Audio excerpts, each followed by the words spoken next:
اعوذ باللہ من الشیطان الرجیم بسم اللہ الرحمن الرحیم وَلَقَدْ صَدَقَكُمُ اللَّهُ وَعْدَهُ إِذْ تَحُسُّونَهُم بِإِذْنِهِ حَتَّى إِذَا فَشِلْتُمْ وَتَنَازَعْتُمْ فِي الْأَمْرِ وَعَصَيْتُم مِّن بَعْدِ مَا أَرَاكُم مَّا تُحِبُّونَ مِنكُم مَّن يُرِيدُ الدُّنْيَا وَمِنكُم مَّن يُرِيدُ الْآخِرَةَ ثُمَّ صَرَفَكُمْ عَنْهُمْ لِيَبْتَلِيَكُمْ وَلَقَدْ عَفَا عَنْكُمْ وَاللَّهُ ذُو فَضْلٍ عَلَى الْمُؤْمِنِينَ صدق اللہ العظیم رب اشرح لي صدری ويسر لي امری واحلل عقدۃ من لسانی یفقہوا قولی آمین یا رب العالمین۔ تو قرآن سیریز کا پارٹ 9، اور ہم اصل میں بات یہ کر رہے تھے کہ جنگ احد کے اوپر اللہ تعالیٰ اپنا جو تبصرہ پیش کرتے ہیں اس کے اوپر ہماری بات چل رہی تھی، اور یہ جو عنوان ہے جنگ احد کے اوپر اللہ کا تبصرہ، اس کے 2 ایپیسوڈ آلریڈی ہو چکے ہیں، آج اس کا 3را ایپیسوڈ ہے۔ اور جو پچھلا ایپیسوڈ تھا اس میں نے آپ کو بتایا تھا کہ جنگ احد کے بعد جب مسلمان واپس مدینہ آئے تھے تو مدینہ میں جو کفار اور جو منافقین تھے وہ اس طرح کے شک و شبہات مسلمانوں کے ذہنوں میں پیدا کر رہے تھے کہ اگر محمد صلی اللہ علیہ وسلم صحیح میں اللہ کے رسول ہوتے تو مسلمانوں کی مدد جنگ کے میدان جنگ احد میں کرتے اور مسلمانوں کو شکست نہیں ملتی۔ تو اس طرح کے وہ شک و شبہات مسلمانوں کے ذہن میں پیدا کرنے کی کوشش کر رہے تھے، اور اللہ تعالیٰ نے اس کا کیا جواب دیے ہم نے وہ پچھلے اس میں دیکھے تھے، اس کے علاوہ کچھ اور باتیں دیکھے تھے۔ تو پھر یہ جو آیت میں نے آج آپ کے سامنے تلاوت کیا، اس کا تھوڑا سا حصہ میں نے پچھلے ایپیسوڈ میں بھی دہرایا تھا، مطلب اس کے انٹروڈکشن آپ کے سامنے پریزنٹ کر دیا تھا۔ آج ہم وہ آیت کو پھر سے لیتے ہیں، اور اس آیت پہ آنے سے پہلے میں آپ کے سامنے ایک اور بات کہہ دینا چاہتا ہوں، وہ یہ ہے کہ میں نے جب یہ قرآن سیریز شروع کیا تھا تو میرے ذہن میں بات یہ تھی کہ میں جو آیات ہیں ان کی زیادہ تفصیل میں نہیں جاؤں گا، مطلب اس کے اوپر علماء نے جو علمی گفتگو کی ہے، علمی بحث کی ہے، میں ان میں نہیں جاؤں گا۔ میرا جو انداز بیان رہے گا بس وہ تذکیر کا رہے گا، یاد دہانی اور نصیحت کا رہے گا۔ لیکن یہ ایک آیت ایسی ہے کہ اس کی تفصیل میں ہمیں تھوڑا جانا ہی پڑے گا۔ اگر ہم نہیں جائیں گے تو کچھ کنفیوژنز ہمارے سامنے رہیں گے، تو انشاءاللہ میں اس آیت کی تھوڑی تفصیل میں جاؤں گا، اور اس کی تفصیل میں بھی ہمارے لیے کچھ بہت اچھے اسباق ہیں، تو انشاءاللہ ہم وہ بھی دیکھیں گے۔ تو دیکھیے، سب سے پہلے اللہ تعالیٰ فرماتے ہیں کہ وَلَقَدْ صَدَقَكُمُ اللَّهُ وَعْدَهُ، کہ بے شک اللہ نے تم سے جو وعدہ کیا تھا اس کو پورا کر دکھایا تھا، اس کو سچ کر دکھایا تھا۔ اِذْ تَحُسُّونَهُم بِإِذْنِي، جب تم تمہارے دشمنوں کو ایسا مار رہے تھے کہ تم نے ان کی جڑ اکھاڑ کے پھینک دیے تھے۔ تو اللہ تعالیٰ فرماتے ہیں کہ یاد کرو جنگ احد میں نے اپنا وعدہ پورا کیا تھا، اور جنگ کی شروعات میں تمہارا جو پلڑا تھا تم تمہارے دشمنوں پہ بھاری پڑ گئے تھے، اور تم مسلمان ایسے بھاری پڑ گئے تھے دشمنوں پہ کہ دشمنوں نے بھاگنا شروع کر دیے تھے۔ تو یہ اللہ کی مدد تمہارے ساتھ تھی، حتیٰ اذا فشلتم وتنازعتم فی الامر وعصیتم، یہاں تک کہ اللہ کی مدد تمہارے ساتھ تھی لیکن جب تم نے کمزوری دکھائے، حتیٰ اذا فشلتم، جب تم نے کمزوری دکھائے، وتنازعتم فی الامر، اور وہ کام جو تمہیں دیا گیا تھا اس میں تمہارے درمیان تنازع پیدا ہو گیا اور تم نے نافرمانی کیے۔ تو یہ بات اللہ تعالیٰ فرماتے کہ جب تک کہ تم نے یہ نہیں کیے تھے، جب تک کہ تمہارے درمیان تنازع پیدا نہیں ہوا تھا، جب تک تم نے کمزوری نہیں دکھائے تھے، اور جب تک کہ تم نے نافرمانی نہیں کیے تھے، تب تک کہ میری مدد تمہارے ساتھ تھی۔ یہ اللہ تعالیٰ اس میں بیان کرتے ہیں۔ تو اب دیکھیے، آگے بڑھنے سے پہلے ہم تھوڑا سا بیک گراؤنڈ جان لیتے کہ جنگ احد میں اصل میں ہوا کیا تھا۔ شارٹ میں آپ کے سامنے میں رکھ دیتا ہوں کہ جنگ احد میں ایک پہاڑ ایسا تھا کہ جہاں پہ نبی کریم صلی اللہ علیہ وسلم نے 5 صحابہ کو عبداللہ بن جبیر رضی اللہ عنہ کے انڈر میں، ان کے کمانڈ میں، وہ پہاڑ کے اوپر 50 صحابہ کو کھڑا کیا تھا، اور ان سے کہا تھا کسی بھی حالت میں تمہارا جو مقام ہے، تمہاری جو پوزیشن ہے، کسی بھی حالت میں اسے چھوڑنا نہیں۔ اگر تم دیکھو کہ ہم لوگ ہار بھی گئے، یہاں تک کہ پرندے آ کے ہمارے جسموں کو نوچ رہے ہیں، تب بھی تم تمہاری جگہ سے ہلنا نہیں۔ تو 50 صحابہ کو آپ صلی اللہ علیہ وسلم نے یہ بول کے ایک پہاڑ کے اوپر کھڑا کیے تھے۔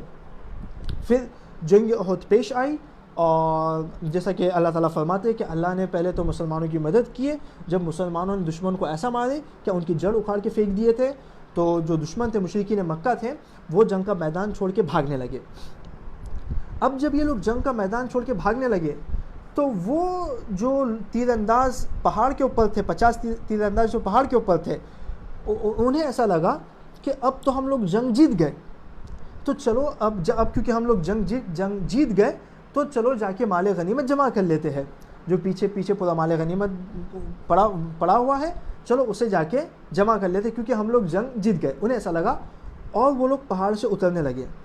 اتنے میں ہی ان کے جو کمانڈر تھے عبداللہ بن جبیر رضی اللہ عنہ، انہوں نے ان سے کہا کہ نہیں آپ صلی اللہ علیہ وسلم نے منع کیا ہے، مت جاؤ، لیکن وہ لوگ سنے نہیں، وہ تیر انداز سنے نہیں، اور وہ لوگ پہاڑ سے اتر گئے، اور انہوں نے کیونکہ اب ان کو ایسا لگا جنگ ختم ہو گئی، ہم لوگ جنگ جیت گئے، اور انہوں نے وہ مال غنیمت کو پیچھے سے جمع کرنا شروع کر دیا۔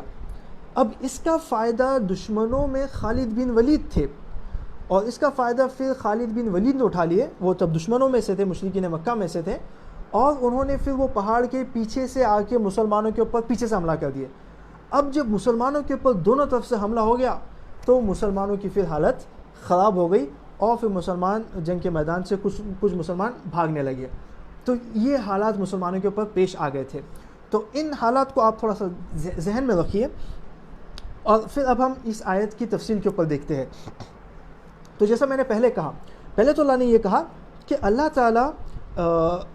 تعالیٰ نے مسلمانوں سے جو وعدہ کیے تھے کہ جنگ میں وہ ان کی مدد کرے گا، پہلے اللہ نے اس وعدے کو پورا کر دیے تھے اور مسلمان جیت رہے تھے، لیکن پھر اللہ تعالیٰ کہتے ہیں کہ تم تب تک کہ جیت رہے تھے حتیٰ اذا فشلتم، جب تک کہ تم نے کمزوری نہیں دکھائی، وتنازعتم فی الامر، اور جو معاملہ جو کام تمہیں دیا گیا تھا تم میں اس میں اختلاف پیدا ہو گیا۔ تو اب دیکھیے یہاں پہ 2-3 باتیں ہیں۔ پہلی بات تو وہ تنازع کیا تھا؟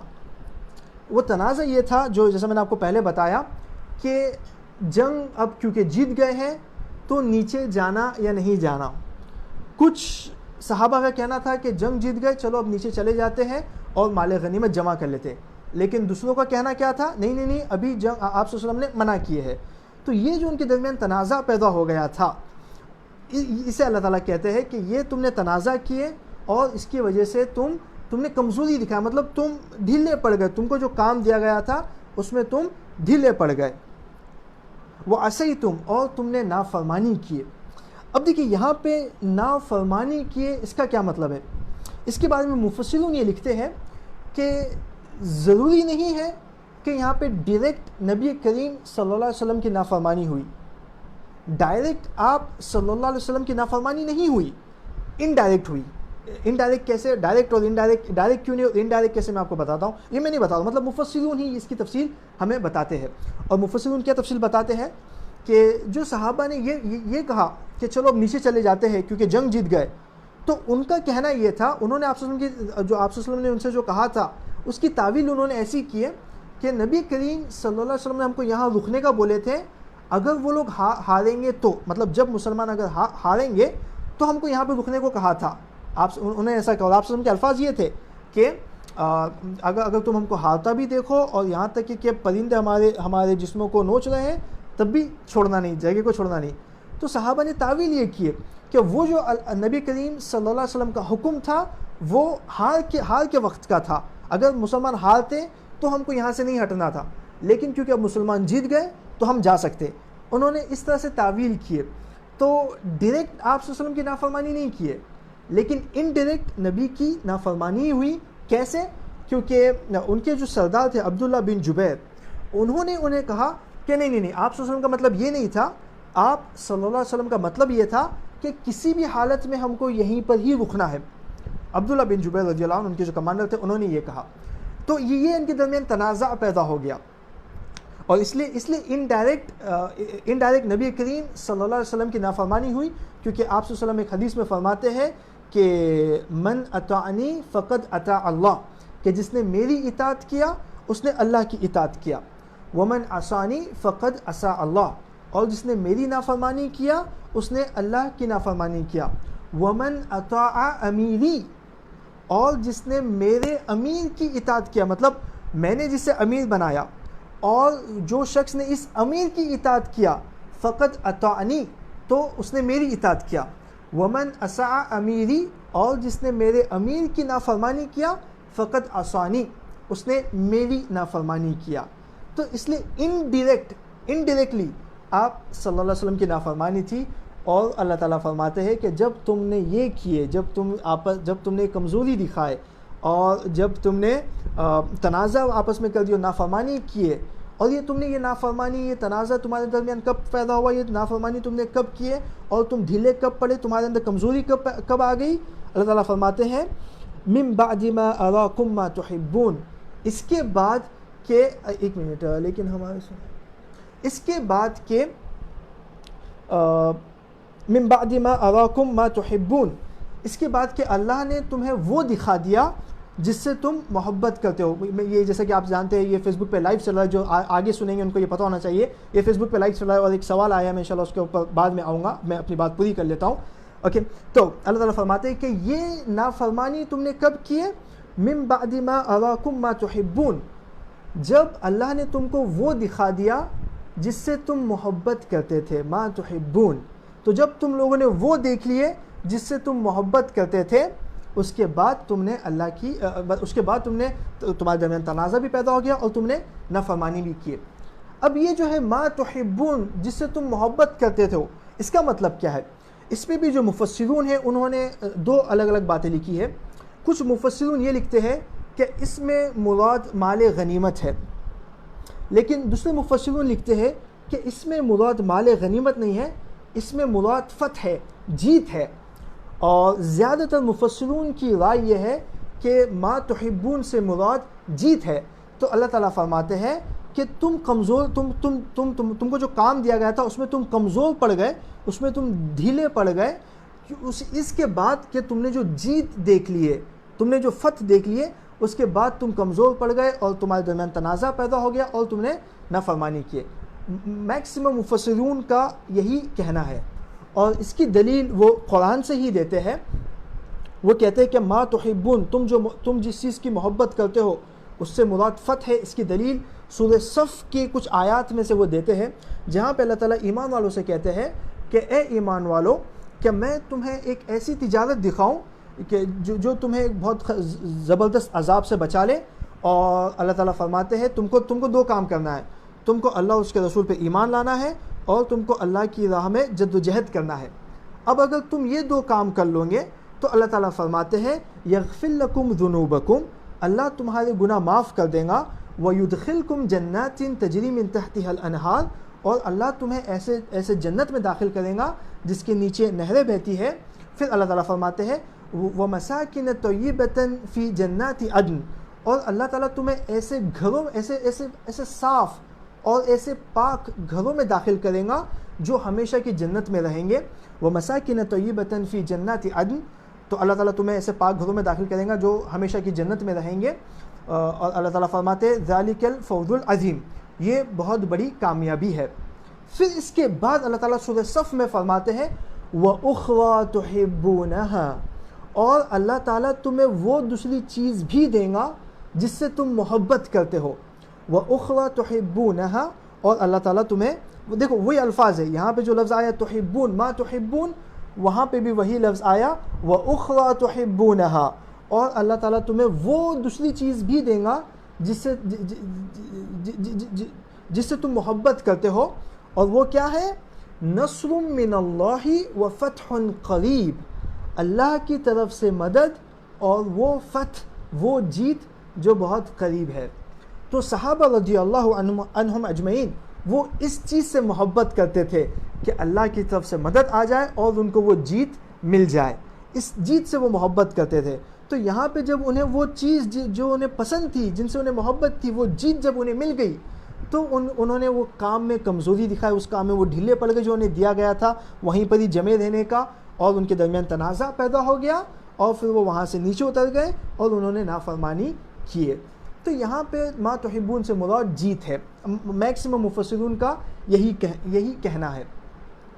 تو اللہ تعالیٰ، اور دیکھیں اس میں مفسرین اور تفصیل میں بیان کرتے ہیں کہ اس میں ہمیں ایک بہت زبردست سبق یہ بھی ملتا ہے کہ دیکھیے جب ہم اللہ کے دین کے کاموں کے لیے نکلتے ہیں تو ایسا ہوتا ہے کہ مقصود الگ الگ چیزیں ہوتی ہے. مطلب انسانوں کے نزدیک کبھی کبھی جو چیزیں مقصود ہو جاتی ہیں وہ الگ الگ ہوتی ہے. مقصود ایمان والوں کو صرف آخرت کی کامیابی ہونا چاہیے.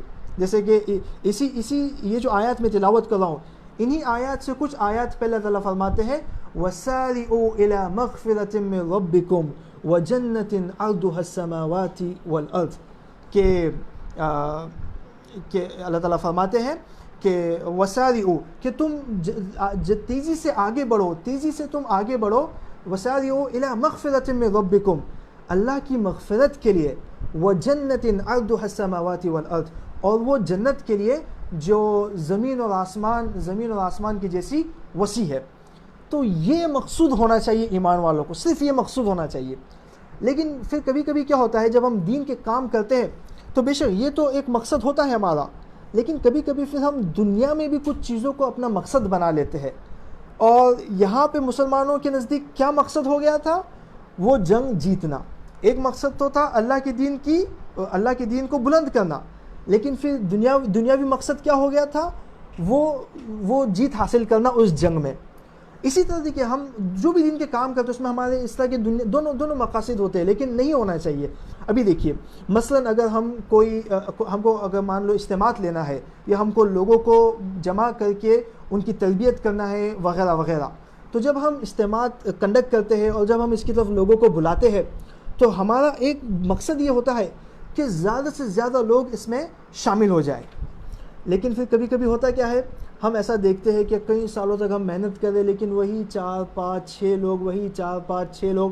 تو پھر کبھی کبھی ہو جاتا کیا ہے، ہمارا حوصلہ کبھی کبھی کمزور پڑ جاتا یا ہم کبھی کبھی مایوس ہو جاتے اور پھر ہم سوچتے ہیں یار اتنی میں محنت کر رہا ہوں کچھ کام تو نہیں ہو رہا ہے، ہم وہ کام چھوڑ دیتے. تو دیکھیے تو یہ ہمیں سمجھ میں آنا چاہیے، یہ جدوجہد ہے، مقصد یہ نہیں ہے. چاہے 4 لوگ آئے یا 5 لوگ آئے، ہم ہمارا محاسبہ کرتے رہیں گے کہ کیا صحیح ہے کیا غلط ہے اور اس میں کیا امپرومنٹ کر سکتے، لیکن کام نہیں چھوڑیں گے، کام نہیں چھوڑ سکتے. اگر ہم کو دنیا میں رزلٹ نہیں دکھ رہا تو اس کی وجہ سے کام نہیں چھوڑا جا سکتا. تو پوائنٹ سمجھ رہے آپ؟ تو جب ہم دنیا کی چیزوں کو مقصد بنا لیتے ہیں تو ایک کمزوری یہ آ جاتی کہ کبھی کبھی اگر ہم کو رزلٹ نہیں دکھتا تو ہم چھوڑتے کہ یار کچھ فائدہ نہیں، چھوڑ دو. تو اس طرح سے نہیں کرنا چاہیے. اس لیے دنیا میں کوئی بھی چیز کو بھلے سے وہ دینی کام کیوں نہ ہو اس کو مقصد نہیں بنانا چاہیے. مقصد ہے آخرت کی کامیابی اور دنیا میں محنت کرتے رہنا ہے چاہے رزلٹ ملے یا نہ ملے. ایک چیز یہ. پھر دیکھیے دوسرا کبھی کبھی کیا ہوتا ہے کہ جب ہم دنیا میں کسی کام کو دینی کام ہی کیوں نہ ہو اگر ہم اسے مقصد بنا لیتے ہیں تو اور اگر ہمیں وہ مقصد مل جاتا ہے تو بھی ہم ڈھیلے پڑ جاتے. مثلا آپ دیکھیے یہ انسانوں کا ایک رویہ ہے کہ جب وہ کوئی چیلنج سیٹ کرتے، کوئی گول سیٹ کرتے ہیں، کوئی مقصد وہ کرتے کہ ہمیں یہ مقصد کو حاصل کرنا ہے، اور جب وہ اس مقصد کو حاصل کر لیتے ہیں تو پھر ہوتا کیا ہے، لوگ ڈھیلے پڑ جاتے. اور پھر مطلب ایک نیا چیلنج دیکھتے ہیں کہ اب ہم کو کچھ اور کرنا پڑے گا، نہیں تو کچھ فائدہ نہیں زندگی کا. تو آپ پوائنٹ سمجھ رہے ہیں. تو اس طرح بھی پھر کمزوری آ جاتی. جب دنیا کا مقصد حاصل ہو جاتا ہے تو پھر انسان کو اور کچھ نظر نہیں آتا اور وہ سمجھتے ہیں یار جو ہم کرنا چاہتے تھے وہ تو مل گیا، ختم ہو گیا، اب سب ختم ہو گیا، اب اور کیا کرنا ہے. تو اس طرح بھی پھر انسانوں کے اندر کمزوری آ جاتی ہے. تو اللہ تعالیٰ سبق یہاں پہ یہ دے رہے ہیں، اور یہ میں نہیں کہہ رہا ہوں، یہ بڑے بڑے علماء نے یہ کہا ہے. تو اللہ تعالیٰ سبق یہاں پہ یہ بھی دے رہے ہیں کہ تم یہ دنیا کی چیزوں کو بھلے سے دین کا کام کیوں نہ ہو اسے مقصود مت بناؤ. یہ محنت ہے اور یہ محنت تمہیں کرتے رہنا ہے چاہے تمہیں اس میں کامیابی ملے یا کامیابی نہ ملے. اور پھر مقصد ہے آخرت کی کامیابی.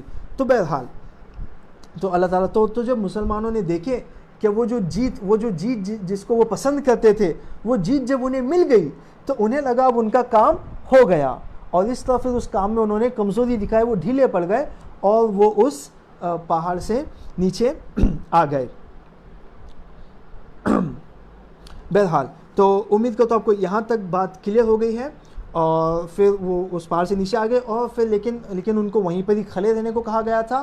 اب جب وہ لوگ وہاں سے اترے تو دشمنوں نے پیچھے سے بھی حملہ کر دیے اور پھر مسلمانوں کی حالت خراب ہو گئی. اور پھر جب مسلمان اس پہاڑ سے نیچے آئے تو انہوں نے سوچا کہ اب جیت تو ہو گئی ہے تو چلو مال غنیمت جمع کر لیتے ہیں. تو اللہ کو یہ عمل پسند نہیں آیا. حالانکہ مسلمان نیچے آئے تھے جیت کی وجہ سے, اور جیت کے بعد انہوں نے مال غنیمت جمع کرنا شروع کیے, تو اللہ کو یہ عمل پسند نہیں آیا. اور اس لیے پھر اللہ تعالیٰ نے فرمایا منکم من یرید الدنیا, تم میں سے کچھ ایسے ہیں جو دنیا کو چاہتے ہیں, وہ منکم من یرید الآخرہ, اور دوسرے ایسے ہیں جو آخرت کو چاہتے ہیں. اب اس آیت کی بھی تشریح میں علماء دونوں بات کہتے ہیں.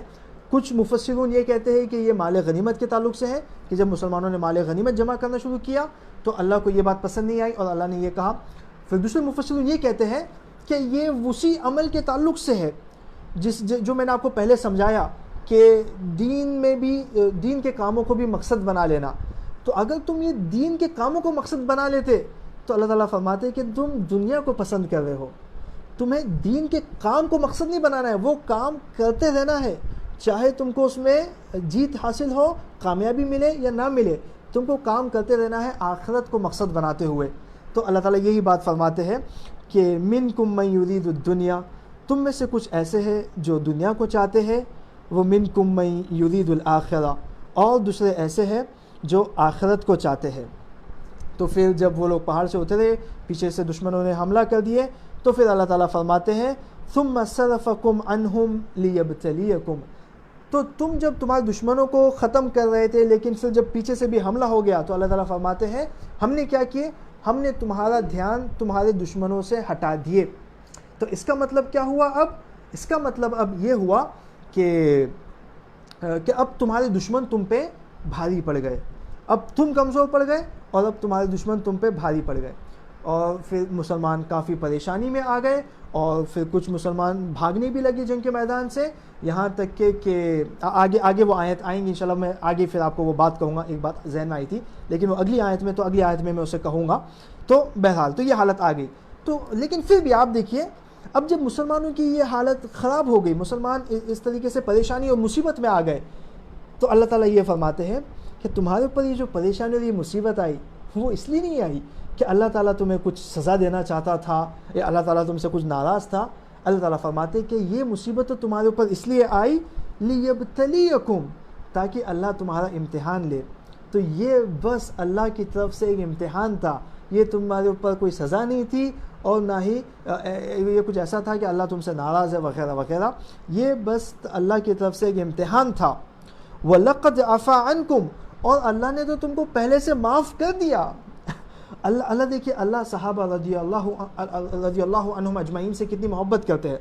اللہ تعالیٰ فرماتے کہ تم سے یہ غلطیاں ہوئیں, تم نے یہ سب کیا, لیکن یہ جانو کہ اللہ نے تمہیں پہلے سے معاف کر چکا ہے, اللہ تمہیں پہلے سے معاف کر چکا ہے.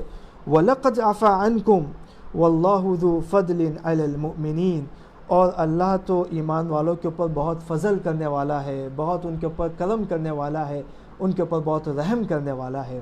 تو یہاں پہ یہ آیت ختم ہوتی ہے, اور ابھی بھی جنگ احد کے اوپر اللہ تعالیٰ جو اپنا تبصرہ کرتے وہ ابھی ختم نہیں ہوا, آگے اور بہت کچھ باتیں باقی ہیں, انشاءاللہ ہم انہیں بھی لیں گے.